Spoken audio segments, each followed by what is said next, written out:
네, 안녕하십니까. 2022 귀농귀촌 청년창업 박람회를 위해 이곳을 찾아주신 모든 분들께 진심으로 환영과 감사의 말씀을 드립니다. 저는 오늘 특별 강연의 MC를 맡게 된 사회자 노성민입니다. 여러분 반갑습니다. 오늘 정말 귀농에 도움이 되는 특별 강연이 준비가 되어 있는데요. 여러분 많은 도움 받아가셨으면 좋겠습니다. 그럼 오늘 특별 강연의 연사를 소개해 드리도록 하겠습니다. 현재 포천딸기 힐링팜 대표이신 안혜성 대표님께서 귀농자를 위한 스마트팜 창업 사례라는 주제로 강연을 진행해 주시겠습니다. 여러분 나오실 때 한 걸음 한 걸음 박수로 동행해 주시길 바랍니다. 큰 박수 보내주시죠.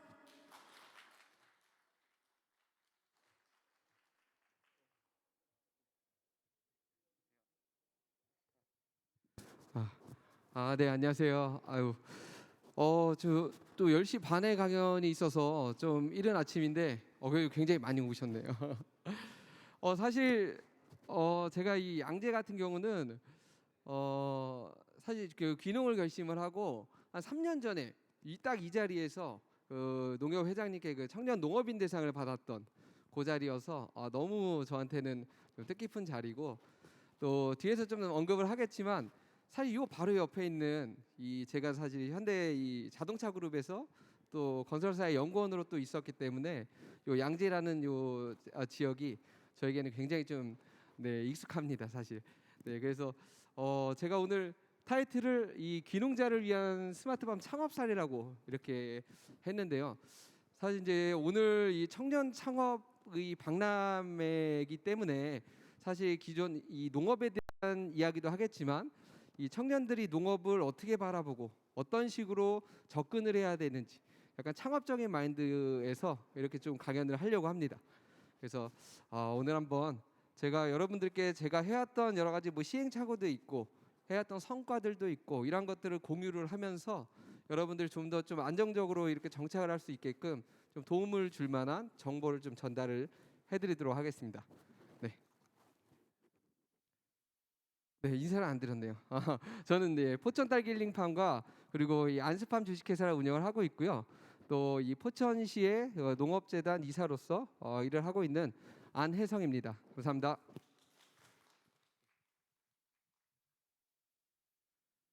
네, 제가 첫 번째 슬라이드를 이 귀농 그리고 영농 창업 이렇게 좀 비교를 해봤는데요.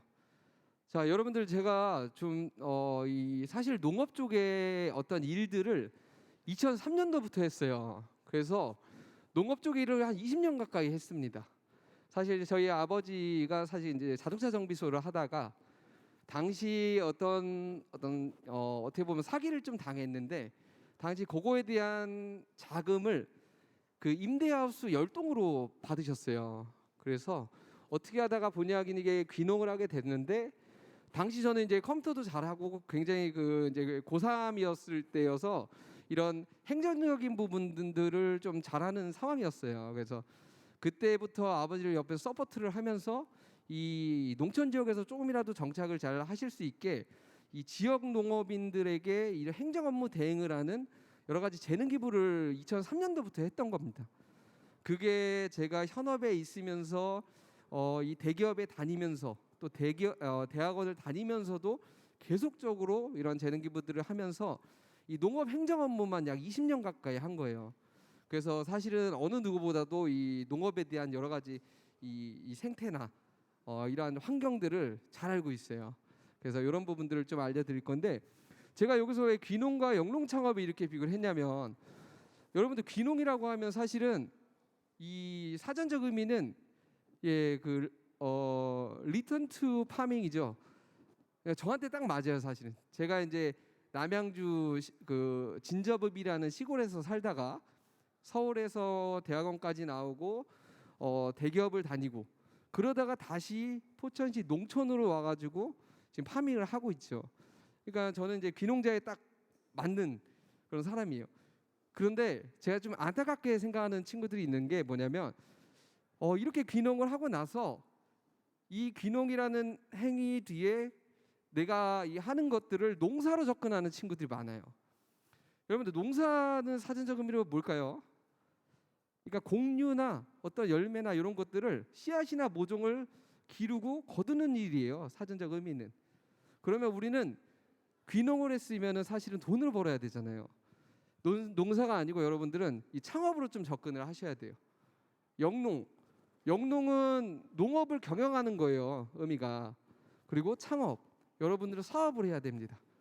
그래서 가끔 이렇게 귀농이라는 그 워딩 자체가 굉장히 그냥 농촌에 가서 내가 이제 도심에서 살다가 할 거 없어서 이제 시골 가서 농사한다 이런 좀 마인드를 갖고 계신 분이 있는데 절대적으로 성공할 확률이 낮습니다. 지금은 농업이 제가 항상 이야기를 하지만 어떤 창업의 끝판왕이에요. 너무나도 할 게 많습니다. 뒤에서 이제 언급을 드리겠지만 우리는 또 농지를 수반으로 하는 사업이기 때문에 여러 가지 인허가 문제, 세금 문제, 관련 마케팅 다 혼자 알아서 해야 돼요. 그래서 지금 오늘 제가 저에 대한 어떤 기업 소개나 저의 사례를 소개하기 이전에 이런 좀 메시지를 좀 전달을 해드릴 거예요. 자, 그래서 여러분들은 지금 여기 이제 앉아 계신 분들이나 유튜브로 보시는 분들은 조금이라도 이제 농업에 관심이 있어서 오신 분들이기 때문에 앞으로는 농업을 완전히 창업으로 접근을 하셔야 됩니다. 사업으로 접근을 하셔야 되죠. 자, 그러면 내가 단순히 농업을 농사로 접근한 친구랑 창업을 접근한 친구랑은 제가 그냥 항상 이렇게 그냥 수치로 이야기를 합니다. 이렇게 할 수 있는 일은 한 10배 이상이 많아질 거고 기회는 100이라고 써놨지만 무궁무진합니다. 요거를 제가 단적인 예로 한번 보여드릴까요? 자, 요거는 일반적인 왼쪽에는 농업 보조 사업들이에요. 시범 사업도 있고 오른쪽은 창업 사업화 지원 사업이에요. 요거는 뭐를 뜻하냐면요. 내가 만약에 이 농업 자체를 단순히 그냥 농사로 접근을 해서 이 농업으로서의 어떤 수익 구조를 잡는 쪽만 이렇게 생각을 하고 있다. 그러면 이 농림부 관련 아니면 기술센터 선생님들이 이제 공지해주는 그런 보조 사업 요 정도로만 내가 이 창업 준비하면서 알아볼 거거든요. 그런데 사실은 이 또 청년들이라면 또 창업을 한다면 지금 청년과 창업을 한다는 그 포지션에서는 여러분들은 오른쪽과 같이 받을 수 있는 지원 사업부터 할 수 있는 일이 엄청나게 많습니다. 자, 요것만 여러분들이 마인드를 갖고 있잖아요. 그러면 초기에 정착하는 데 있어서 정말 도움이 많이 되실 거예요. 그리고 자, 이런 보조사업, 농업 보조사업 같은 경우는 사실 여러분들이 알아보지 않으셔도 뭐 기술센터나 아니면 농정과나 이런 쪽에 경영체 등록만 하면 이런 홍보 메시지도 오고 이렇게 좀 이제 수동적으로 이렇게 이제 내가 지원할 수 있는 환경들이 돼요. 하지만 여러분들이 마인드를 창업적으로 갖고 있다. 그러면 그때부터 이제 새로운 세상이 펼쳐집니다. 자, 이제 여기 계신 분들은 이 농업을 융복합 사업이라고 생각을 해보세요. 그리고 농업을 보세요. 농업은 정말 많은 이 산업군과 접목을 하기 쉬운 산업 중 하나입니다. 제가 이제 말씀드렸죠. 농업은 단순히 농사가 아니라고. 그러면 이렇게 생각하시면 돼요. 하나의 산업군, 그러니까 농산업 분야에 창업을 하신다고 생각하시면 돼요. 근데 이 농업이 어떤 산업군에 비해서 다른 산업군과 접목하기가 쉽습니다. 자, 그러면 문화적인 측면에서 볼까요? 농업을 문화융복합 사업이라고 생각을 하면 제가 어느 부처로부터 이 공모 사업이나 이런 것들을 받아낼 수 있을까요? 자, 문화체육관광부, 그리고 관광공사, 그리고 컨텐츠진흥원 이런 쪽에 농업과 접목해서 우리가 지원 사업을 받을 만한 게 너무나도 많습니다. 그런데 농업을 하는 청년들은 단순히 그냥 농림부만 계속 두들기는 거야. 사실은 이런 지원 사업이나 창업 자금이 많은 부처는 따로 있는데 저희 중소벤처기업부에서 우리 청년들 창업 자금으로 한 프로그램만 해도 1,000억 원이 넘는 예산들을 이렇게 지원 사업으로 주죠. 이제 뒤에서 좀 언급을 할 텐데 뭐 예비 창업 패키지나 뭐 로컬 크리에이터나 뭐 청년 창업 사관학교나 이런 것들은 선정만 되면 7천만 원 이상씩 사업화 자금을 줘요. 자, 근데 이 청년들은 대부분이 그냥 귀농 정책 자금, 심지어는 그건 융자금이에요. 그리고 청년 창업농, 그거는 이제 청년 후계농으로 바뀌었지만 월 100만 원씩 3,240만 원 3년 동안 지원받는 거죠. 그 정도만 받고 이렇게 만족하는 친구들이 많아요. 그리고 이제 시설에 대한 부분부터 제가 뒤에서 이제 말씀을 드리겠지만 여러 가지 그런 지원 자금만 받고 뭐 이제 컨셉에 따라 다르겠지만 요즘 같이 농업하기가 힘든 시기가 없어요, 사실은. 자, 인건비 올라갔죠. 지금 제가 외국인 노동자를 이렇게 그 고용노동부에 접수를 한 지가 2년이 넘었는데 아직도 안 들어오고 있습니다. 이게 지금 현실이에요. 그리고 이 시설비, 보통 우리 농업용 파이프 기준으로 보면 예전에는 저희가 보통 기준 파이프가 있어요. 뭐 25.4mm 1.5T짜리로 이제 보통 기준을 잡는데 예전에 그게 제가 한 9,000원대에 온실을 지었거든요. 지금은 22,000원 막 이래요. 그 얘기인즉슨 굉장히 시설비 올라갔다는 거죠. 그런데 여러분들 이제 생각해 보세요. 3년 전이든 10년 전이든 딸기 값으로 좀 보게 된다면 그때도 10,000원이었고 지금도 10,000원이거든요. 그러니까 지금 같이 이렇게 좀 힘든 시기에 우리가 예전 같이 이렇게 농업을 접근한다면은 정말 쉽지 않습니다. 그래서 이제 제가 이제 항상 이런 식의 이제 이 농업을 이런 융복합 사업으로 좀 접근을 해서 우리가 다양한 산업군이나 접목을 해서 좀 고부 가치를 올릴 수 있는 그러한 전략을 좀 세우셔야 돼요. 저는 단순히 그냥 딸기 농장 하나를 운영하는데 제가 이 교육 쪽으로 교육 사업만 지금 한 5-6개를 하고 있어요. 왜냐하면 그거는 제가 교육청, 교육지원과, 교육지원청 요 3가지 기관들은 다 다른 기관인데 그 기관들에 제가 공모를 낸 거예요. 내가 이러이러해서 우리 농장에 대한 뭐 자연 체험, 미래, 과학 뭐 이런 부분들이 다 접목이 돼 있는 스마트팜이기 때문에 내가 우리 초중고 학생들에게 이러한 프로그램으로 이러한 교육적인 사업을 해보겠다. 너무 좋아하십니다. 그러니까 이런 거 하나하나가 여러분들의 또 하나의 수익구가 될 수가 있겠죠. 그런데 그런 건 좀 달라요. 여러분들이 승계농을 받아서 만약에 대농이다, 막 하우스가 막 100동 있고 이런 분들이면 굳이 할 필요는 없죠. 근데 대부분 이렇게 저와 같이 이렇게 창업농을 준비하시는 분들은 예산 내에서 어떤 창업을 해야 되잖아요. 그렇기 때문에 우리는 그런 이제 그 수익 구조를 확실히 정립을 잘 해두셔야 돼요. 그런 이야기를 좀 뒤에서 하겠습니다. 자, 이거는 이제 안 보이시겠지만 그냥 들으셔도 돼요. 이 전체 목표랑 계획은 제가 실제로 수행을 했던 그 플로우를 그냥 작성을 해놓은 거거든요. 자, 멀리서만 보셔도 제가 준비하는 과정 그 1년 동안 얼마나 많은 일들을 해온지를 알겠죠. 이 농업을 처음에 내가 계획을 한다면 보세요. 준비 단계 때 해야 될 거, 작물 선정, 영농 기술, 그리고 영농 규모, 시설, 장소, 뭐 후계농 정책 자금과 같은 이런 것들 전부 여러분들 스스로 좀 알아봐야 되고 계획을 수립을 하셔야 돼요. 그리고 나서 이제 기본이 되는 영농 기술 습득. 지속적으로 우리는 뭐 기존에 뭐 해왔던 것들이 아니기 때문에 가장 기본이 되는 작물을 기르는 방법에 대해서도 습득을 해야겠죠. 그리고 나서 같은 시간대에 해도 되고 뭐 창업 지원 사업을 또 추가적으로 내가 받으면 도움이 되겠죠. 그리고 이제 뭐 기업화도 하고 사업 확장도 하는 건데 요런 이 계획들을 여러분들은 수립을 하셔야 돼요.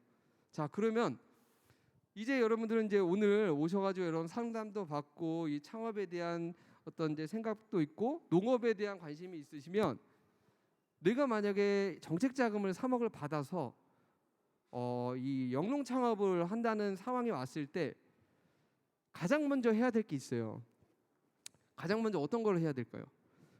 요거 하나로서 여러분들은 땅의 모양도 달라지고 땅의 위치, 지역, 온실, 뭐 시설에 대한 환경 그리고 작물 이런 것들이 다 바뀔 수가 있어요.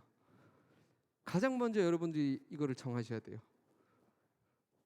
뭐냐면 내가 농업으로서 어떤 사업을 할지의 컨셉을 잡아야 된다는 거예요.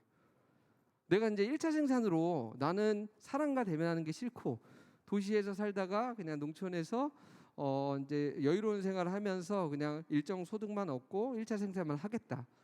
그러면 거기에 맞는 시설과 농지와 작물과 관련된 운영 경영을 해야 되는 거고 나는 농촌에서 새로운 기회를 좀 창출을 하고 난 돈을 벌고 싶어.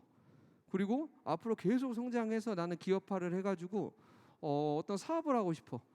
그러면 그에 따른 임대를 할 건지 매입을 할 건지 또 시설은 어떻게 할 건지 작물은 뭘로 정할지 또 타겟은 어떻게 할지 뭐 그런 것들이 정해져야 되는 거예요. 그래서 여러분들은 지금 가장 먼저 해야 될 것은 내가 어떤 농업을 하고 싶은지를 정하셔야 돼요. 그렇게 정하면은 자 이렇게 이제 요 왼쪽 사진은 사실 이제 제 농장에서 제가 이게 신라 호텔에 요번에 그 VIP 그 이제 딸기로 어느 분이 드셨는지 모르겠는데 사실 그 기관에서 연락이 와서 요번에 VIP 특별 그 좀 우리나라를 대표할 수 있는 딸기를 대접하고자 저희 농장에 연락이 와가지고 영광스럽게도 저희께 신라 호텔에 나갔던 사진을 찍었던 거예요. A급만 딱 이렇게 포장을 해놔서. 자 이런 식의 어떤 품질과 수확량에 중점을 둔 1차 생산을 내가 할 건지 아니면 오른쪽 이거 우리 힐링팜에 대한 행인베드 밑에 아이들이 체험하고 있는 체험 모습이죠. 이런 식의 어떤 6차 산업의 고부 가치를 올릴 수 있는 체험 농장을 운영할 건지 이런 식의 또 그 컨셉이 나오죠. 자 그러면 그거에 따라서 이렇게 이제 체험 공간으로 활용할 수가 있고 여러 가지 어떤 스마트팜도 되고 뭐 스마트팜은 다 되지만 이런 연동하우스를 질 건지 아니면 1차 생산에 좀 강점을 두고 초기 투자비를 좀 아끼면서 나는 이러한 농업을 할 거야 하는 뭐 단동하우스로 정할 수도 있고 또 이런 컨셉에 따라서 여러분들은 나는 한 4만 주, 5만 주에 대한 작물을 심어서 물량을 좀 뽑아낼 거야. 아니면 나는 한 4천 주, 3천 주만 심고 그거를 활용한 6차 산업에 대한 농업을 극대화를 할 거야. 이런 식의 이런 컨셉들이 정해진다는 거예요. 그러면 요거에 따라서 여러분들은 초기 투자비를 많이 아낄 수가 있어요. 그리고 농지도 마찬가지고. 자 그러면 만약에 내가 오른쪽 케이스를 하고 싶어. 그래서 내가 그 수익 계산을 했는데 한 400평만 하더라도 뭐 월 한 2, 3천만 원의 어떤 수익 구조가 나고 또 면적은 많이 필요 없어. 작물도 많이 필요 없어. 6차 산업 농업하는 데 있어서. 근데 이것도 하면서 나는 욕심이 있어서 1차 생산도 하고 싶어. 그러면 이런 전략을 또 세워도 돼요. 내가 정책 자금 3억 받으면 농지는 우리는 결국은 농지를 수반하는 사업이기 때문에 약간의 그 투자 가치도 좀 있는 농지를 구입하면 좋겠죠. 그러면 내가 이러한 이 좁은 공간에서 수익구를 창출하는 농지는 괜찮은 어떤 좀 앞으로의 투자 가치가 있는 농지를 매입을 해. 그리고 대형 평수의 어떤 그 1차 생산만 뽑아내는 목적을 갖고 있는 그런 농지는 그러면 인근의 농지은행에서 우리가 그 임대 받으면 돼요. 그런 것들은. 그래서 그런 식의 이제 예를 들은 거지만 내 컨셉에 따라서 그런 구매 방법도 달라지는 거예요. 근데 내가 굳이 나는 10년, 20년 1차 생산만 하면서 그냥 작물의 품질과 수확량 늘리면서 진짜 농업 쪽으로 올인을 할 거야. 근데 그 지역은 완전 그냥 농림 지역에 10년 전이든 20년 전이든 농지에 대한 가격 변동이 없어. 그러면 우리가 초기 투자비를 굳이 3억씩 해서 농지를 매입해서 이렇게 할 필요가 없다는 거죠. 예. 그런 식의 어떤 전략이 필요하다는 거예요. 농업이 이제 사업이다 보니까. 그리고 농업 쪽은 귀농도 마찬가지. 귀농 정책 자금 3억이죠. 후계농 3억이고 청년 후계농 3억. 스마트 보육생은 최대 30억까지 나오죠. 우리는 어떤 산업, 어떤 창업보다도 이 초기 투자비가 커요. 창업에 대한 캐파가 너무 커. 그런데 심지어는 그 제가 옷 장사를 예전에 했었어요. 그리고 제 친구들은 뭐 포차도 하고 그 조그만한 뭐 스몰비어 이런 것도 하는데 그렇게 조그만한 8평짜리에서 술집 운영하는 우리 친구 준비하는 걸 봤을 때 그런 친구들보다도 준비를 잘 많이 안 하는 경우가 많아요. 그러니까는 우리 농업 같은 경우는 정말 장기간의 어떤 체계적인 준비가 필수적입니다. 자, 여기 나오죠. 그래서 이 컨셉이 정해지면은 또 나의 상황에 따라서 내가 어떤 작업을 받을지도 결정이 되죠. 내가 만약에 난 진짜 유리온실을 지어가지고 진짜 일조량 많이 드는 뭐 전남이나 전북 지역의 한 지역에 한 30억 융자 받아가지고 1년에 한 100톤 뽑아내는 어떤 해서 수익 타산이 돼. 5년 이내에 뽑아낼 수 있어. 그러면 6차 산업 쪽 아예 할 필요가 없겠죠. 네. 뭐 그런 식의 컨셉이 중요하다는 얘기예요. 그런 거에 따라서 여러분들의 어떤 지원 사업의 종류들이 또 달라질 수가 있는 거죠. 네. 자, 그래서 여기까지 제가 많은 친구들을 이렇게 상담을 해보고 컨설팅을 해봤을 때 그런 이야기를 꼭 해주고 싶어서 요 이야기를 좀 먼저 드렸어요. 가장 중요한 부분이기 때문에 그런 걸 말씀을 드렸습니다. 자, 그러면 제가 이 포천 딸기 힐링팜을 운영하면서 저는 19년도에 창업을 했어요. 19년도에 제가 농업을 창업으로 딱 접근을 했을 때 지금까지 어떠한 일들을 해왔고 어떤 성과들을 냈는지를 여러분들이 보시면은 이거를 벤치마킹 하셔도 돼요. 똑같습니다. 저도 그냥 딸기 농장을 운영하는 청년 농업인이에요. 누구나 다 할 수 있는 부분이 있기 때문에 이 제가 해왔던 이 모든 것들은 단순히 딱 하나예요. 농산업 분야의 하나의 창업으로 접근을 했고 나는 지금 만 39세 미만의 청년이기 때문에 이런 사업들이 다 선정이 되는 거거든요. 자, 볼게요. 뭐 이제 자세히는 안 보이겠지만 2019년도에 저는 이제 중소벤처기업부에서 운영하고 있는 어떤 사업화 자금 프로그램에 1억 원에 대해서 선정을 받았어요. 그 1억 원은 어떤 사업성을 검증을 받아서 이 청년에게 창업하는 친구에게 100% 그냥 지원을 해주는 사업화 자금이에요. 자, 이런 걸 받을 수 있었던 이유가 저는 처음에 창업을 준비할 때 농림부나 이런 농업 관련 이런 지원 사업을 보질 않았어요. 사실 그 전에 알고 있었긴 했지만 우리나라가 19년 18년도부터 이 청년들이 창업을 한다 그랬을 때 지원을 해주는 지원책이 엄청나게 많았거든요. 뭐 정부 부처 이름도 중소벤처기업부니까 거기에 창업진흥원도 있고. 그러니까 창업 이런 이제 사업을 하는 청년들에게 지원해주는 지원책이 많다는 걸 알았기 때문에 농업을 그냥 농사로 아예 생각을 안 하고 창업으로 접근을 해서 이렇게 1억 원을 받아오게 됩니다.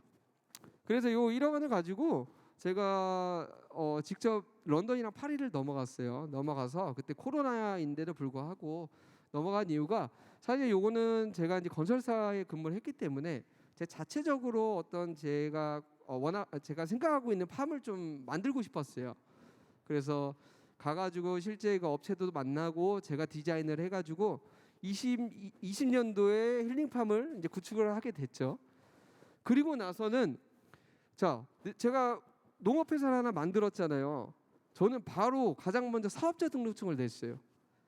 똑같아요. 저희 사업 왜냐하면 농업도 사업을 하는 거기 때문에 사업자 등록증을 내면은 그때부터 어떤 일들이 이루어지냐? 여러분들 중소기업 똑같습니다. 우리도 단순히 업태나 종목이 농업이고 작물 재배업이지 우리도 마찬가지 중소기업이에요. 그래서 직원을 채용을 하고 중소기업 인증을 받아서 각종 청년에 관련된 중소기업 혜택들을 많이 받았죠. 그런 것들을 우리 청년분들은 이용을 하셔야 돼요. 근데 청년이 아니시더라도 우리 중소벤처기업부나 이런 지역에서는 중장년 여러 가지 패키지들이 또 있어요. 그리고 제가 항상 이야기를 하는 게 여러분들 그 선착순으로 클릭만 하면은 100만 원 받아갈 수 있는 제도 아세요 혹시? 보세요. 이런 것도 내가 창업으로 접근을 했잖아요. 농업 말고는 다른 산업군에 있는 친구들은 다 알고 있어요. 뭐 IT나 게임이나 이런 여러 가지 어떤 배달 쪽의 어떤 플랫폼이나 이런 친구들은 귀신같이 그거 다 받아가요. 자, 그게 뭐냐면 자격 조건이 뭐냐면 만 39세 미만의 사업자 등록증이 있는 청년은 신청만 하면은 그 중소기업 바우처라고 해서 100만 원을 중소기업부에서 그냥 그 아이디에다가 적립을 해서 쏴줍니다. 2년 연속. 자, 그런데 이거를 받아가는 농업인은 아무도 없다는 거죠. 그 이유가 계속 말씀드렸지만 창업적으로 접근 안 했기 때문에. 그래서 지금은 제가 이제 많이 알려드려요. 그래서 여러분들이 6차 산업을 해서 가공을 팔고 아니면 체험을 이렇게 서비스를 하면은 부가세가 들어가고 세금을 내야 되죠. 그리고 직원을 뽑으면은 직원에 대한 어떤 여러 가지 세무적인 부분이나 이런 걸 운영을 하셔야 되는데 그런 비용을 그런 100만 원으로 쓸 수가 있다는 거예요.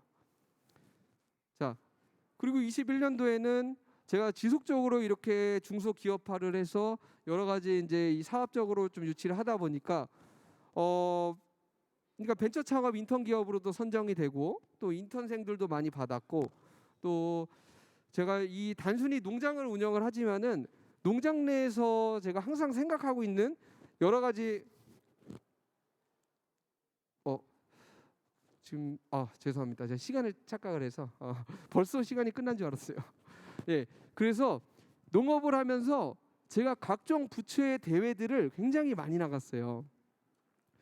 보시면은 제가 19년도부터 여러분들이 만약에 귀농을 하거나 영농 창업을 하시면은 준비하는 기간이 굉장히 길어요. 뭔가 막 경영체 등록도 받아야 되고 농작물을 심어 놓으면 또 자라나는 기간도 있고, 그 기간 동안에 저는 이 농업 쪽에 여러 가지 제 생각과 앞으로의 어떤 농업적으로 발전될 수 있을 만한 기술들, 이런 아이디어들, 이런 차원의 정부에서 나오는 온갖 경진 대회를 다 참여를 했습니다. 그러면서 제가 한 13개 정도의 어떤 이제 상을 받기는 했는데, 그것보다도 이렇게 제가 여러 가지 이제 준비 기간 동안 이런 창업 경진 대회, 창업 대회, 뭐 이런 아이디어 경진 대회 이런 것들을 나가면서 저의 어떤 이 기업의 또 하나의 수익 구조가 생기고, 또 하나의 어떤 사업 영역이 확장이 되고, 그런 어떤 발판이 됐던 것 같아요. 그래서 우리 이제 오늘은 이제 청년 박람회이기 때문에 제가 청년에 좀 포커싱을 해서 말씀을 드리는데, 이 영농 창업 같은 경우는 굉장히 긴 시간의 창업 준비 기간이 있기 때문에 그 안에 여러분들이 창업적인 마인드로 이러한 도전들을 해야 된다는 겁니다. 자, 그래서 저는 사실 이제 지금 농림부 이제 스마트팜 교육 교수로도 이제 활동을 하고 있어요. 이 짧은 시간에 이러한 성과들을 올린 이유가, 지속적으로 저는 어떤 이 농장을 기업화하고 계속 수익 구조를 낼 수 있는 방법, 그리고 저는 뒤에서 이제 저의 수익 구조가 나오겠지만 저희 수익 구조 중 일부가 바로 교육 사업이 하나가 있었기 때문에 이런 부분들을 좀 이뤄낼 수 있었던 것 같아요. 자, 그러면 저희 힐링팜에 대한 이제 구체적인 좀 소개를 드릴게요. 이거 보면은 뭐 약간 이제 중소기업과 같은 어떤 조직도가 나오죠. 저희 농장 오시면은 그냥 단순히 딸기 농장입니다. 딸기 농장인데 이런 식으로 저는 기업화를 해서 좀 키워놨어요. 그리고 조금 어떤 나에 대한 아이디어를 가지고, 여러분들 정부에서는 매년 그 사회 문제 해결을 위한 정부 국가 연구 과제들이 있어요. R&D 과제라고 하는데, 이러한 정부 과제에 농업인이 이렇게 그냥 농업회사로 참여하려는 친구들이 아예 없습니다. 근데 제가 생각한 거죠. 이 산업통상자원부에 이번에 나온 그 과제가 어떤 집에서의 어떤 홈 가드닝 제품 서비스 개발 쪽이에요. 그런데 그 과제가 3년 동안 11억이에요. 근데 보니까 대부분 디자인 업체, 제조업체, 이런 업체만 들어가는 거야. 근데 여러분들 거기에 대한 가장 큰 핵심적인 연구 개발 목적은 식물을 길러내는 거거든요. 그러면 분명히 농업 쪽의 회사가 역할이 굉장히 크게 있다고 저는 생각을 해요. 그래서 다이렉트로 저희가 들어간 거예요, 그 사업에. 이런 식의 컨셉을 가지셔야 돼요. 예. 이제 예전 같은 경우는 어땠냐면은 다른 산업군의 그 분들이 이런 사업을 따와 그 다음에 농가에 그냥 용역을 주든지, 농가에 어떤 조금 할당량을 줘서 이런 뭐 테스트를 하고 거기에 대한 결과를 받고, 이런 식이었는데, 이제는 우리가 주체가 돼서 이렇게 사업을 운영을 해야 됩니다.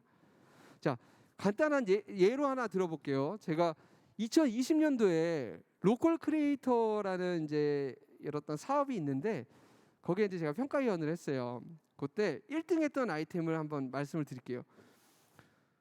이 아이템은 어떤 이제 그 미술을 전공하신 분이에요. 일러스트를 하시는 분인데, 그 지자체에 있는 문화재나 역사나 이런 농산물을 포장지에다가 이렇게 디자인을 해가지고 농업인한테는 1,000원짜리를 시장가보다 한 100원 비싸게 1,100원에 계약 재배를 해서 사와서 본인의 그 능력에 따라 포장지를 이쁘게 해서 3,000원에 파는 거야. 그 아이템에 대한 사업성이 좋다고 판단이 돼서 1등을 했어요, 그 사업에.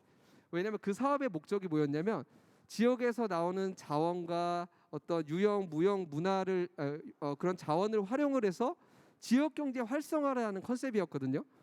자, 그러면 이 컨셉은 일단 농업인한테 판로 개척해주죠. 그리고 농업인한테 일반 시장에 나가는 것보다 좀 더 비싸게 판매를 해주니까 어떤 수익 구조도 만들어주고, 또 일자리 창출도 해주고, 지역 문화에 대한 홍보도 해주죠. 근데 제가 여기서 조금 안타까운 게 뭐였냐면, 그 사업을 왜 그 일러스트 그 미술 하시는 분이 가져가냐 이거예요. 우리 농업인이 그 사업을 가져와서 그림 그리시는 분한테 용역을 줘야 되는 게 맞죠. 우리가 주체가 돼야 된다는 거예요. 예, 우리가 왜 천 원 힘들게 농사해서 1,000원짜리 1,100원에 이렇게 팔아서 3,000원에 팔게끔 이렇게 진행하냐고요. 우리 농업인이 실제 창업적으로 접근을 해서 내가 그런 아이템을 가지고 사업을 따와서 그런 쪽에 용역을 주면 되는 거지. 예, 그런 마인드 하나의 예를 든 거지만, 그래서 이제 앞으로 여러분들은 그런 식의 마인드를 좀 가지시는 게 좋아요. 우리 특히나 청년들은. 자, 그러면 우리 힐링팜에 대한 수익 구조를 한번 말씀드려 볼게요. 제가 딸기를 선택한 이유를 굉장히 궁금해하시는 분이 많은데, 제가 19년도, 18년도에 귀농을 이제 농업을 하겠다고 딱 마음을 먹었을 때 제가 딸기를 선택하게 된 이유가 한 3가지 정도가 있습니다. 자, 그게 뭐냐면 제가 아까 말씀드렸지만 가장 중요한 게 뭐라 그랬죠? 처음에 컨셉 정하는 거예요. 내가 농업을 딱 결정을 하면 저는 어떤 컨셉으로 이 농업 쪽에 사업을 하고 싶었냐면, 일단 저는 자동차 연구원이었을 때 이 자동화 시스템이라는 거를 이미 연구 개발을 하고 있었고, 어떤 빅데이터에 대한 소팅 업무를 좀 했었어요. 그 분류 작업을. 그래서 누구보다도 이 스마트팜에 대한 이 좀 접근성이 쉬웠죠. 그래서 저는 처음에 스마트팜을 하고 싶었어요. 자, 그러면 첫 번째 이유예요. 스마트팜을 하고 싶었던 이유. 그러면 스마트팜을 할 때 작물을 선정을 해야 되잖아요. 여기서 왜 딸기가 나왔냐? 일단 18년도, 19년도 초에 이 스마트팜으로 어느 정도 좀 가이드화가 되고 어떤 이제 작물을 기를 수 있는 환경이 잘 조성이 되어 있는 작물들이 몇 가지가 없었어요. 뭐 딸기, 오이, 파프리카, 토마토, 가지 뭐 요 정도 중이었거든요. 그래서 저는 요 정도로 좀 추린 거야. 그 다음에 두 번째 이유가 저는 이 교육 사업을 굉장히 많이 하고 싶었어요. 제가 20년 가까이 농업 쪽에 행정을 갖고 있던 이 행정에 대한 그 노하우, 지식, 그리고 농업에 대한 누구보다도 잘 알고 있는 이런 생태, 그리고 이제 이 초기 진입할 할 때 어떻게 진입을 해야 되는지 여러 가지 이제 부분에 있어서 어느 누구보다도 잘 알고 있었기 때문에 교육 사업을 하고 싶었어요. 그러면 저한테 교육을 많이 들어야지만 저가 수익 구조가 발생이 되잖아요. 자, 그때부터 가장 귀농자들이 선호했던 작물이 딸기였어요. 그리고 스마트팜 쪽에 굉장히 이슈가 많았고, 자, 그래서 두 번째 이유까지만 해도 제가 딸기로 이제 어느 정도 정하게 됐죠. 마지막은 뭐냐면, 여러분들 농작물을 정할 때는 저는 출근해서 가장 먼저 하는 일들이 일단 온실내에 들어가서 작물 먹어보는 거예요. 왜냐하면 이 작물을 먹어봤을 때, 예를 들면 딸기 같은 경우, 저 이제 상추도 재배를 하지만 딸기 같은 경우 뭐 앞에 연질과 약간 무르는 과가 생긴다든지 아니면 경도가 약해진다든지 당도가 빠졌다라든지 매일매일 이걸 체크를 해줘야 됩니다. 그러면서 그에 따라서 비료를 추비를 해준다든지 환경 조건을 좀 바꿔준다든지 어떤 문제점들을 좀 찾을 수가 있거든요. 근데 내가 농업을 하는데 내가 농작물 자체를 먹기도 싫어하고 그 작물에 대해서 정말 내가 좀 선하지 않은 작물이야, 그럼 못해요. 예, 저 우리 힐링팜의 직원으로 한 명이 이제 왔을 때, 이 친구는 호주에서 2년간 이렇게 딸기 재배를 했던 친구가 왔었는데, 이 친구는 딸기를 싫어해요. 예, 그래서 이 친구도 이제 본인이 이제 아는 거죠. 그래서 딸기 농사를 안 하고 다른 작물로 이제 선택을 했는데, 그런 식인 거예요. 본인이 좋아하는 작물을 해야 됩니다.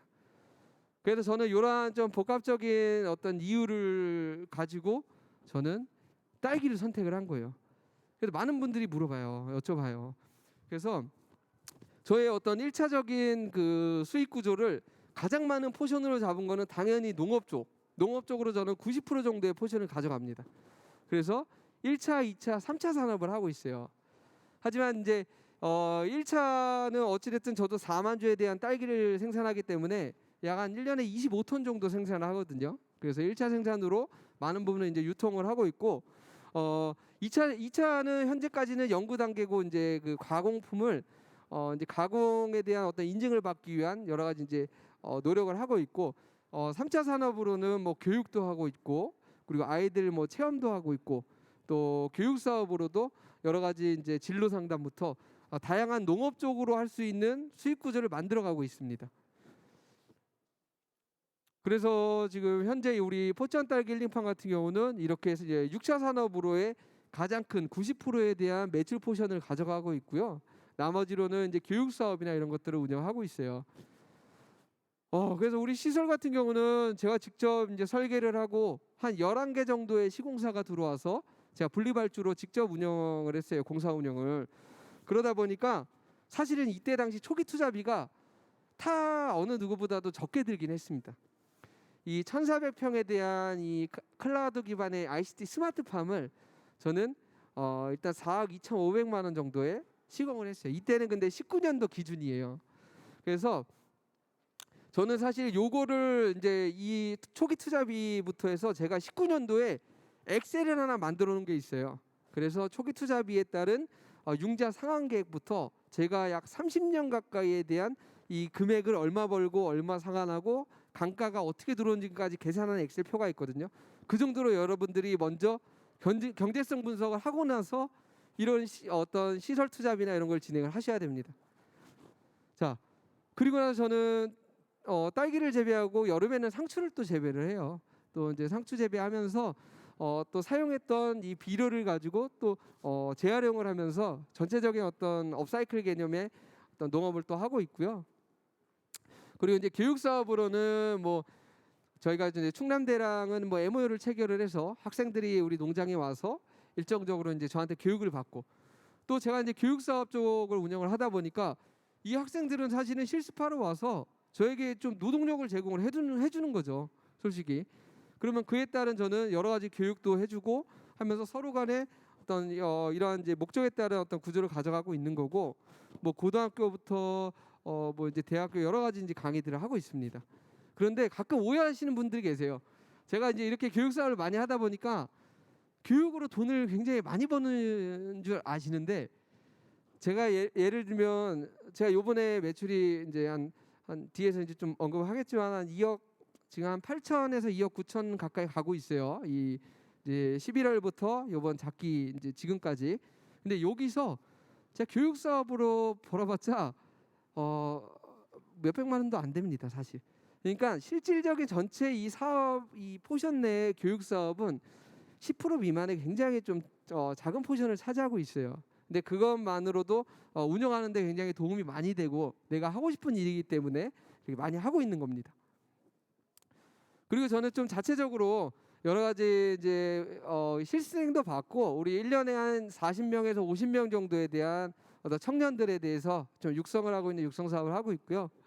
그래서 현재는 많이 갔어요. 저희 농장에 와서 뭐 고등학생 친구들도 굉장히 많이 왔어요. 그래서 한국농수산대도 입학을 한 2-3명 정도 했고 또 연암대도 입학을 하고 또 심지어 중학생도 저한테 와서 며칠 동안 이렇게 합숙을 하면서 고등학교 진로를 결정하는데 또 도움도 주고, 그런 식의 여러 가지 좀 재능 기부 차원에서 우리 청년들에게 제가 갖고 있는 여러 가지 정보들을 공유를 해주고 있습니다.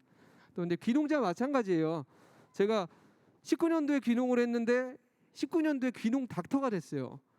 이 귀농 닥터 같은 경우는 이 지자체 이 센터장님의 어떤 승인 아니면 뭐 시장님의 승인 그런 게 추천서가 없으면 될 수가 없는데, 기존에 제가 해왔던 여러 가지 이제 성과나 어떤 20년 가까이에 대한 어떤 행정업 이런 것들에 대한 그 농림부에서 평가를 해주셔가지고 일찌감치 귀농 닥터로 선정이 돼서 무료로 우리 그 1년에 한 20명 정도의 귀농자분들께 이렇게 이제 컨설팅을 해주고 있습니다. 네. 그래서 저 같은 경우는 이걸로 수익 구조는 가져가지는 않지만 제가 청년 농업인 육성을 하잖아요. 1년에 뭐 몇십 명 정도의 우리 친구들이 졸업을 하면 이 친구들이 이제 창업을 해요. 창업 포션을 보면 바로 당해년도에 하는 경우는 거의 10% 미만이고 차년도에 한 1년 정도 준비해서 차년도에 창업하는 친구들이 한 그래도 한 30% 가까이는 되는데 작년까지 우리 또 창업했던 친구들이에요. 그리고 올해 같은 경우도 여기서 한 4-5 친구들이 또 이렇게 창업을 할 텐데 저는 이제 우리 이런 친구들과의 어떤 인프라를 구축을 하는 이유가 어쨌든 제가 우리 뭐 농장의 네임을 쓰거나 뭐 로고를 쓰거나 이런 레시피를 쓰거나 이런 거에 대해서는 전혀 어떤 커미션 이런 게 없고 청년들이 그냥 좀 단체화해서 좀 힘을 기르고 있어요. 사실 이제 제가 유튜브를 하다 보니까 올해만 사실 해외에서 딸기 발주만 95톤을 받았습니다. 그냥 개인적인 저에게 러시아서부터 뭐 베트남 이런 발주를 받았는데 저는 기껏해야 제 20톤, 25톤 요 정도 수확을 해요. 근데 저는 그 중에 저는 수출할 딸기가 없어요, 사실. 도농복합적 지역이기 때문에 대부분 체험으로 팔아야지 저는 수익 구조가 나옵니다. 그래서 이 지방의 어떤 1차 생산에 특화되어 있는 친구들에게 이런 것들을 많이 할당을 해주려고 노력을 하고 있습니다. 그래서 이런 우리 패밀리십을 좀 갖는 거고, 또 어쨌든 앞으로 이렇게 각 지역에서 농업을 하실 때 가장 의지가 되는 게 공감대가 형성되고 있는 같은 업을 하는 분들과 이제 친해지는 게 가장 좋아요. 사실은 농촌에 가면은 정말 그 갈등 부분 너무 심합니다. 저 같은 경우는 뭐 제 유튜브 이제 나중에 보시면 아시겠지만 경찰서 한 2번에 변호사 선임도 한 번 했고, 정말 이 3년 안 동안 시행착오만 해도 뭐 책을 한 권 쓸 정도니까요. 그러니까 여러분들이 이 농촌 지역에서는 여러 가지 좀 이런 인프라 구축이 굉장히 중요합니다. 예. 그리고 이제 해외 같은 경우도 많이 진행을 했어요. 뭐 태국, 필리핀, 미국도 진행을 했고요. 그래서 올해 같은 경우도 이제 필리핀 쪽도 진행하다가 지금 태국 쪽은 지금 진행을 또 하고 있어요. 이런 식으로 제가 단순히 처음에는 딸기 농장으로 시작을 했는데 제가 갖고 있는 어떤 비즈니스 마인드나 이런 창업적인 컨셉을 가지고 계속 이런 식으로 수익 구조를 잡아가고 있습니다. 자, 그리고 요거 우리나라에서 가장 특허를 많이 보유하고 있는 이 산업이 여러분들 농업이에요, 농업. 근데 여러분들 특허 한 번 내려면은 굉장히 비용이 많이 들어가잖아요. 자, 요것도 여러분들이 특히 청년들에게 제가 말씀을 드리는 건데, 내가 조금만 이 서치만 조금만 해보잖아요. 선착순입니다. 선착순으로 각 지역에 있는 IP라고 해서 지식재산센터에서 특허 관련된 지원 사업을 찾아보면 90% 보조로 1,000만 원짜리 특허 지원 사업들이 있어요. 이런 것들은 다 선착순이라서 예산 소진 시 없어지는 사업들이. 근데 이런 것들을 이 농업 쪽의 분야에 우리 청년들이 못 찾아간다는 거예요. 계속 얘기했지만 요 이제 창업적인 그 다른 산업군의 친구들은 다 가져갑니다. 그래서 제가 요거를 19년도에 한번 보여주기 위해서, 또 제가 갖고 있는 기술들을 한번 이제 특허를 내보기 위해서 이렇게 2개에 대한 특허를 냈어요. 요거는 제가 실제 이 상을 받은 아이템들이에요. 그래서 그러니까 자동으로 시세가 판단되는 농산물 이제 자판기 하나 냈고요. 그리고 농산물 직거래 플랫폼을 또 하나 냈어요. 여러분들이 그 앱을 깔면 어느 지역에 지나가다가 이제 그 직거래 농장이 있다, 그러면 팝업 창이 뜨고 그냥 네이버 이제 페이 연결돼서 계산돼서 드라이브 스루로 그 딸기를 비대면으로 가져가는. 2020년도에는 비대면 관련 아이템들은 웬만하면 공모전이나 경진대에 다 뽑아줬거든. 예. 그래서 요 차원에서 좀 간단히 좀 팁을 드리면, 이런 창업이나 지원 사업이나 이런 특허나 모든 것들은 여러분들 그 지금 만약에 A란 지원 사업이 나오잖아요. 그 지원 사업에 선정이 되기 위해서는 내가 갖고 있는 아이템 가지고 막 이렇게 쓰는 것도 중요하지만은 그거를 현 시점에 정부에서 해결해야 되는 사회 문제 해결에 관련된 키워드나 트렌드를 녹여야 돼. 똑같은 아이템이어도. 작년에 제가 환경부 장관상 받은 거 조금 얘기가 새 나갔는데, 이게 굉장히 중요한 팁이에요, 사실은. 작년에 제가 환경부 장관상 받은 그 아이템이 하나 있어요. 그 환경업체 200개 업체 중에 농업회사로서 제가 1등을 했습니다. 근데 요게 어떤 아이템으로 했냐, 어떤 키워드로. 작년에 가장 이슈가 됐던 게 어떤 키워드죠? 일론 머스크도 100억 원에 1,000억 원의 상금을 걸었어요. 예, 바로 탄소 저감 기술이에요. 이런 거예요. 그러니까 작년 같은 경우는 여러분들이 예비 창업이나 뭐나 하여튼 농업 쪽이든 뭐든 어떠한 지원 사업에 내가 하고자 하는 이 농업 쪽의 아이템과 거기에 이러한 탄소 저감의 성격을 띠는 아이템으로 이렇게 지원을 했다면 적어도 무조건 서류는 통과했었어요. 이런 거예요. 이게 어떤 이 노하우입니다. 그러면 지금 단계에서 어떤 아이템들이 나온다. 그러면 지금 시점에 정부에서 예산이 또 R&D 연구 과제가 어느 컨셉에 어느 산업군에 어느 아이템이 많이 들어가는지를 파악을 하셔야 돼. 그거를 내 농업이랑 접목을 시키면 됩니다. 네. 그러면 여러 가지 이제 대회나 뭐 지원 사업이나 이런 거에 조금이라도 가능성이 좀 높아집니다. 자, 이렇게 저작권 등록도 했죠. 뭐 여러 가지 이제 노력들을 많이 했어요. 제가 여기에 이제 그린 큐브 시스템이라고 해서 탄소 저감 관련된 아이템으로 이제 상을 받은 거예요. 예, 간단합니다. 농업 쪽은 CO2가 굉장히 중요하죠. 이산화탄소로 인해 광합성을 하죠. 그런데 아이러니하게 계속 정부에서 CO2 저감을 하기 위해서 CO2를 바닷속 그 밑에 사암층이라고 해서 걷다가 버린다든지 CO2를 어떻게 하면은 포집해서 뭐 활용도 활용이지만 이거를 처분을 하는 데 되게 현안이 있었어요. 그래서 우리는 반대로 CO2를 엄청나게 필요로 하는 농가예요. 굉장히 아이러니하게 우리는 뭐냐면 이 기계는 사실은 없어져야 돼요. 농업 쪽에 CO2 제네레이터라고 CO2 발생기 여러분들 대포 아시죠? 일반 뭐 제네시스 하우스 많이 있어요. 대포 같은 경우는 사실 없어져야 할 장비예요. 우리가 화석 연료를 떼서 CO2를 넣어주는 역할을 하는데 그 CO2만 나오냐? 타르부터 온갖 중금속 다 나오는데 그 중에 CO2가 가장 많이 나오겠죠. 그런 장비를 쓰고 있는 거예요 지금 농업 쪽에는. 그래가지고 버려지는 CO2를 발전소나 이런 데서 포집을 해와서 우리 농가에서 보급을 그러니까 이렇게 시비를 할 수 있는 시스템을 제가 개발한 거예요.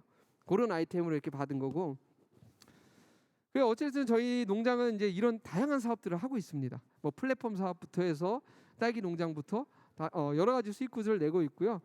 그리고 SNS도 요것도 이야기하면 진짜 제가 SNS 사실은 여러 가지 사실 전문가 단계라고 얘기를 할 수가 있어요. 인스타그램, 페이스북, 유튜브 각 특성에 맞춰서 이런 하는 방식들 이런 것들도 여러분들 좀 아셔야 됩니다. 농업 쪽은 어찌됐든 우리 농산물을 팔아야 되잖아요.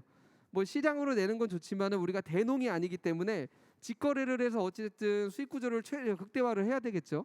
SNS도 좀 많이 좀 이렇게 이제 준비를 하셔야 됩니다.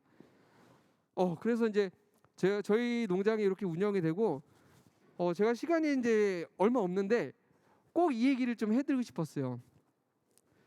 또 스마트팜을 관심 있어 하시는 분들이 많잖아요. 여러분들 스마트팜에 대해서 절대적으로 오해를 하시면 안 돼요. 이 스마트팜은 대부분이 근데 잘못 생각하고 있는 게 보세요. 이런 유리온실이나 경량철골온실 어떤 이 반밀폐형의 벤노식의 어떤 멋있는 이런 것들만 생각하시는 분들이 많아요.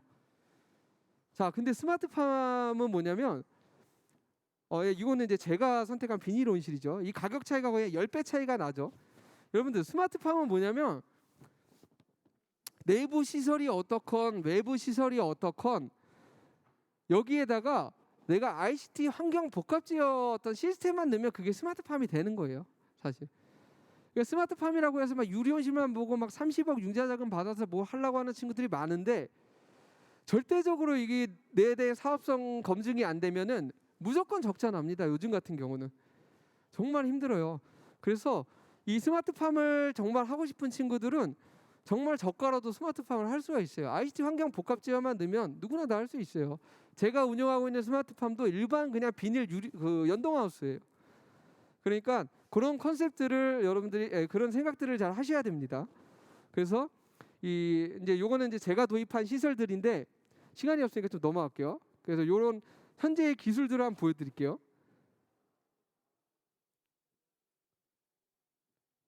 요 뒤에 게 작동이 안 되네. 잠시만요. 네, 이런 식으로 제가 ICT 환경 복합 제어라 그랬잖아요.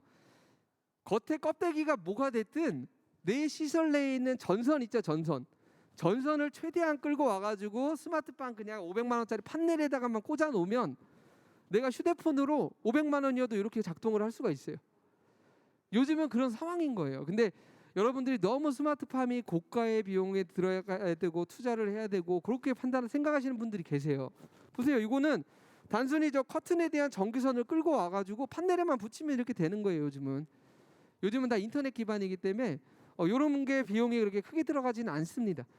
근데 이게 여러 가지 이제 보조 사업이나 이런 거에 따라서 너무 이게 고평가가 됐죠. 지금 가끔 말도 안 되는 경우 있어요. CCTV가 보조 사업으로 받으면 견적이 25만 원 들어가 있어. 근데 그 모델을 네이버에 치잖아요. 49,000원입니다. 49,000원. 60% 보조를 받아도 우리는 2배 이상 비싸게 사는 거야. 그런 부분들은 앞으로 좀 바뀌어가야 될 부분이라고 봅니다.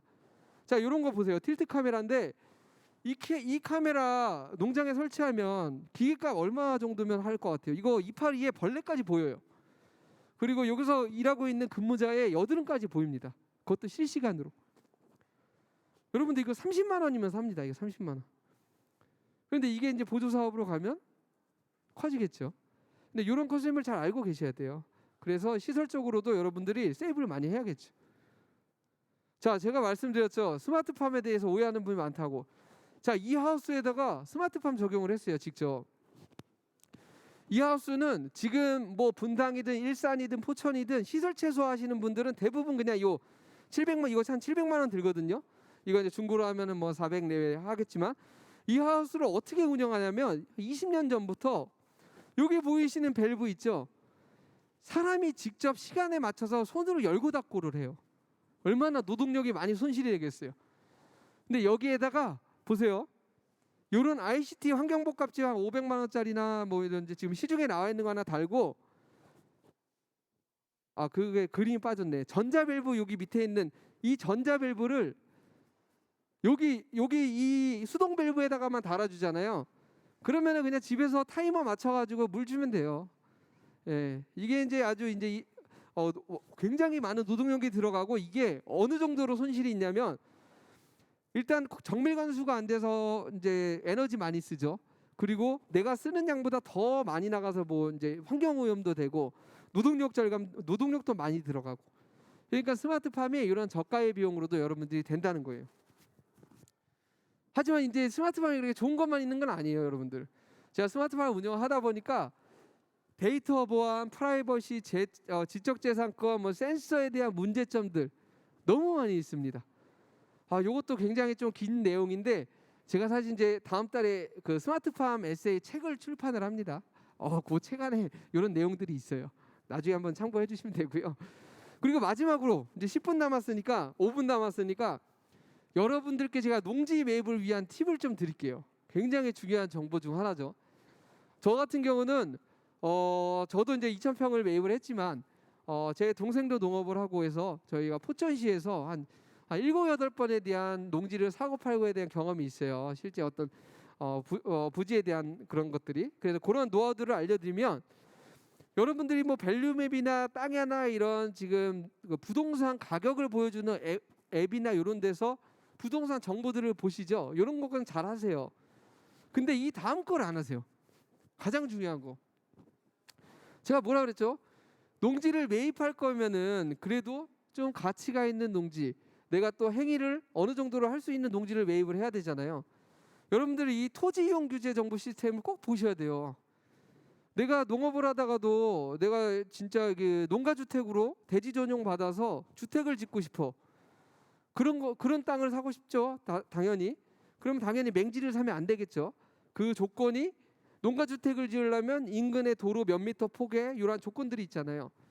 그래서 농지를 매입할 때는 기왕 내가 정책자금 3억 받아서 매입해서 이렇게 이제 농업을 안정적으로 하려면 신중하셔야 됩니다. 그래서 토지 이용 규제 서비스를 봐서 내가 할 수 있는 모든 가능 여부들을 한번 보는 거예요.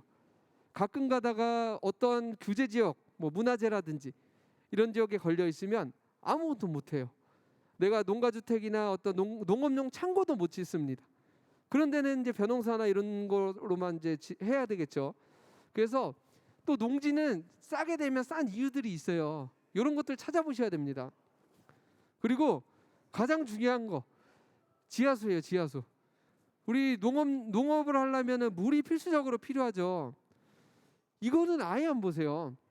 그리고 땅 사놓고 지하수 안 나온다고 이제 지하수 업체랑 싸우시는 분들, 물 안 나온다고 뭐 어떻게 해요? 물이 안 나오면 농사를 못 해요.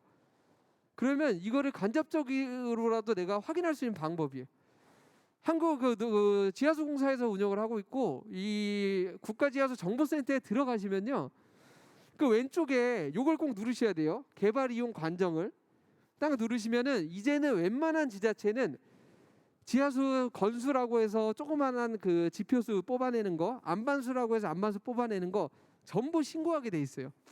업체분들도 전부 이제 신고를 권고하고 있고, 권하고 있고, 그렇기 때문에 웬만한 지역은 이제 다 라이브로 다 올라옵니다. 심지어는 이 지하수에 대한 저 오른쪽에 보면 정보가 좀 작게 보여서 안 보이는데 굴착 심도, 그 다음에 굴착 직경에 따라서 이게 건수인지 안반수인지에 대한 정보도 나와 있어요. 그러면 이제 이런 거죠. 내가 후보지가 정해졌어. 토지 이용 규제 가서 보는데 좋아, 다 돼, 주택도 건설이 돼. 이제 물만 확인하면 돼. 그래서 딱 봤는데 그 주변에 있는 안반수나 건수들이 많이 신고가 돼 있는데 물량 자체 신고된 게 이 양수량을 보시면 돼요. 양수량에는 톤이라고 읽으면 되는데 하루에 막 10톤밖에 안 나와, 주변이 다. 근데 내가 딸기 농사를 만약에 1000평을 하면 나는 물이 한 20톤 필요해, 하루에. 그럼 물이 없다는 거예요, 이거. 그리고 실제 여기 지하수 정보가 있는 요 위치를 보고 직접 가셔서 땅을 매입하기 이전에 내가 기르고자 하는 작물에 잘 맞는 물인지 수질 검사도 하셔야 됩니다. 특히나 이런 이제 열매채소나 양액 재배하시는 분들은 가끔 가다가 아예 작물에 안 맞는 물이 나오는 지역이 있어요. 자, 일산 고양시 같은 경우는 철물 나오죠. 거기는 일전 저 상수도를 이제 도입을 해줬죠. 그런 지역, 뭐 군산 뭐 바닷물 나오는 지역. 그러면은 여러분들이 엄청 피곤해져요. 땅을 다 사고 나서 농업을 할 때. 왜냐? 정수기를 써야 돼, 정수기를. 정수기 1000만 원짜리 써. 그게 문제가 아니고 매달 필터 교환해 줘야 되지. 농업하기도 바빠 죽겠는데 이런 시설적인 부분에도 신경을 써줘야 된다는 거예요. 그러니까 이런 저런 복합적인 그런 과정들을 여러분들이 체계적으로 준비를 하셔서 보셔야 됩니다. 그러니까 농지은행 가시면은 또 여러 가지 이제 뭐 임대나 이런 정보들이 있으니까 보시면 돼요. 그래서 이제 딱 시간이 급하게 좀 진행을 했는데 이상 여기서 이제 마무리하고요. 궁금한 거 있으면 언제든지 개인적으로 연락 주세요. 네, 이상 오늘 강연 마무리하도록 하겠습니다. 감사합니다. 네, 발표 감사합니다. 다시 한번 우리 열정 강의를 해주신 안혜성 대표님께 큰 박수를 부탁드립니다. 네, 그럼 이것으로 특별 강연을 모두 마치도록 하겠습니다. 아울러 잠시 후 오후 12시 30분부터는 우수 정책 사업 콘테스트가 진행될 예정입니다. 여러분의 많은 관심, 참여 부탁드리도록 하겠습니다. 고맙습니다.